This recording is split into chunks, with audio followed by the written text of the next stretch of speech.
মিডফোর্ডে যাদেরকে বহিষ্কার করা হয়েছে তাদেরকে ভুলক্রমে বহিষ্কার করা হয়েছে, মানে একটা সেন্সেশন তৈরি হয়েছে মিডিয়াতে, যার কারণে ওনারা চিন্তা করলেন যে এখন ড্যামেজ কিভাবে কন্ট্রোল করা যায়, ধাও কিছু বহিষ্কার টহিষ্কার করে দিই, তাহলে বলছে বিএনপি খুব অ্যাকশনে আছে।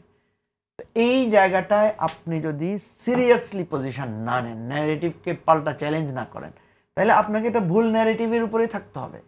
ঠিক আছে, দেখবেন জামাতের লোকেরা প্রায় বলে যে আমরা রাজাকার ছিলাম না, দেখেন আওয়ামী লীগ রাজাকার ছিল, তো তোমরা রাজাকার বলে গেলে চেতে ওঠো কেন? যখন আপনি কিছুই বললেন না, আপনি যখন রাজাকার বলেন দেখবেন তার গায়ে লাগে, সে চেতে ওঠে। আরো কয়েকটি বিষয়ে কথা বলতে চাই, চেতে উঠলেই তো আপনার ন্যারেটিভটা এস্টাবলিশড হয়ে যায়, তাই না? স্বার্থের একটা দ্বন্দ্ব থেকেই এটা হয়, আর এটা তো একটা হিস্ট্রিক্যাল ব্যাকগ্রাউন্ডই আছে। আমরা সবাই চেষ্টা করি অপরকে হেয় করার জন্য, অপরকে যদি আমি তার ন্যারেটিভ দিয়ে তার বিরুদ্ধে যদি একটা প্রচারণা চালাতে পারি, তাহলে আমাদের মনোজগতে মনে হয় যেন এটা আমার জন্য ভালো বা আমার পক্ষে আসবে। কিন্তু এটা যে অনেক সময় বুমেরাং হয়। দেখেন, আপনি একটা ছোট্ট উদাহরণই আপনাকে বলি। ওই যে বলছে যে একটা স্লোগান দিচ্ছিল, কারা যেন বলছিল যে আমিও জানি তুমিও জানো, বা এ ধরনের একটা স্লোগান।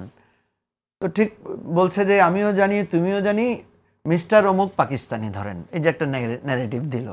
ঠিক তারপরের দিনই দেখলাম বলছে আমিও জানি তুমিও জানি অমুক মিয়া হিন্দুস্তানি। তো যখন আপনি আরেকজনকে পাকিস্তানি বলছেন, আপনার শুনতে খুব ভালো লাগছে, আপনার কাছে মনে হচ্ছে আমি একটা ক্রিয়েটিভ স্লোগান দিয়েছি, আমার কাছে মনে হচ্ছে, কিন্তু পরের দিন যখন ওইটা আপনার দিকেই ঘুরে আসে, তখন আবার আপনার খুব গায়ে লাগে যে আমাকে তো হিন্দুস্তানি বানিয়ে দিল। তো এই ধরনের ন্যারেটিভ কিন্তু ইল মোটিভে যদি কোনো ন্যারেটিভ হয়, মিথ্যা যদি কোনো ন্যারেটিভ হয়, এটা ধরেই রাখেন, এটা আপনাকে কিন্তু সাস্টেইন করবে না, এটা আপনাকে পেছনে ফেলে আনবে। এবং এই ধরনের বহু ঘটনা বাংলাদেশে ঘটেছে।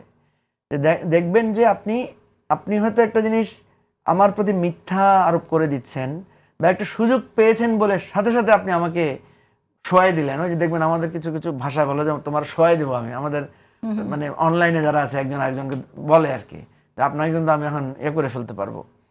তো এই যে শোয়াই দেওয়ার রাজনীতি, যে আমি আপনার বিরুদ্ধে একটা ন্যারেটিভ ফলস অথবা নানা ধরনের বলে আমি আপনাকে একেবারেই অপমান করে দিতে পারবো। দেখেন, বাংলাদেশে বেশ কিছু ন্যারেটিভ স্টাবলিশড করা হয়েছে পরিকল্পিতভাবে।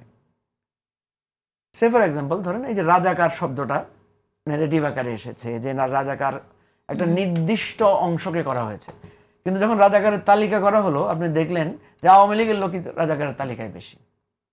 ঠিক আছে না? তা আপনি যখন কোনো একটা ন্যারেটিভকে হাইব্রিড প্রসেসে যাবেন, কোনো না কোনো সময় সেটা আপনার দিকে এসে দাঁড়াবে।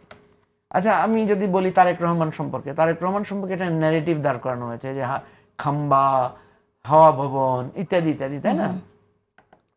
তো আপনি দেখেছেন যে যখন প্রমাণাদিতে যাওয়া গেল যে উনি কি পরিমাণ অর্থ লুটপাট করেছেন বা পাচার করেছেন, দেখা গেলো সেখানে কোনো এভিডেন্স নাই, এবং খালেদা জিয়াকে বিচার করতে হচ্ছে একটা ফলস একটা মামলা দিয়ে, যেটা ব্যাংকের ইয়াতে প্রমাণ হচ্ছে যে সেটা সঠিক না।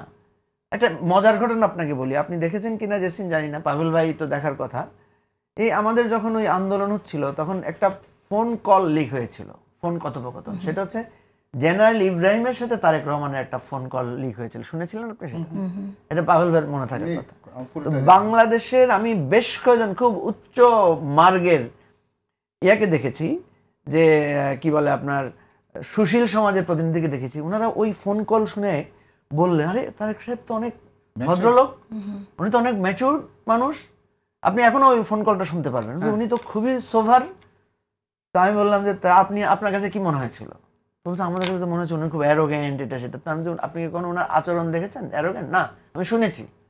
এই যে দেখেন, শুনেছি, এই যে ন্যারেটিভ এক জায়গা থেকে শুনেছেন, কিন্তু যখনই এটা উনি দেখলেন তখন কিন্তু উনি আবার ব্যাকফায়ার করলেন, মানে উনি আবার আমি কিন্তু তারেক সাহেবের সাথে যখন দেখা হয়েছে আমি ওনাকে এটা বলেছি, আমরা দেখেন আপনারা পাবলিকলি অ্যাপিয়ার করেন না কেন? আমি কিন্তু সমালোচনা করছি পাভেল ভাইয়ের, যে আপনাদের এই যে মিডিয়া সেল, বিশেষ করে রাইট উইং এর লোকদেরকে আমি দেখি, তারা মিডিয়া প্রচারণা রিয়েল জায়গাটাতে তারা খুব দুর্বল থাকে।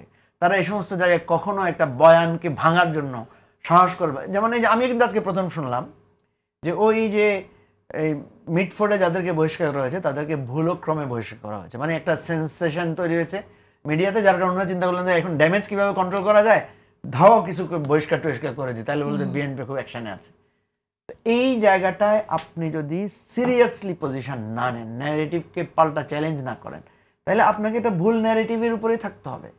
ঠিক আছে, দেখবেন জামাতের লোকেরা প্রায় বলে যে আমরা রাজাকার ছিলাম না, দেখেন আওয়ামী লীগ রাজাকার ছিল, তো তোমরা রাজাকার বললে গেলে চেতে ওঠো কেন? যখন আপনি কিছুই বললেন না, আপনি যখন রাজাকার বলেন দেখবেন তার গায়ে লাগে, সে চেতে ওঠে। আরো কয়েকটি বিষয়ে কথা বলতে চাই। চেতে উঠলেই তো আপনার ন্যারেটিভটা এস্টাবলিশড হয়ে যায়, তাই না?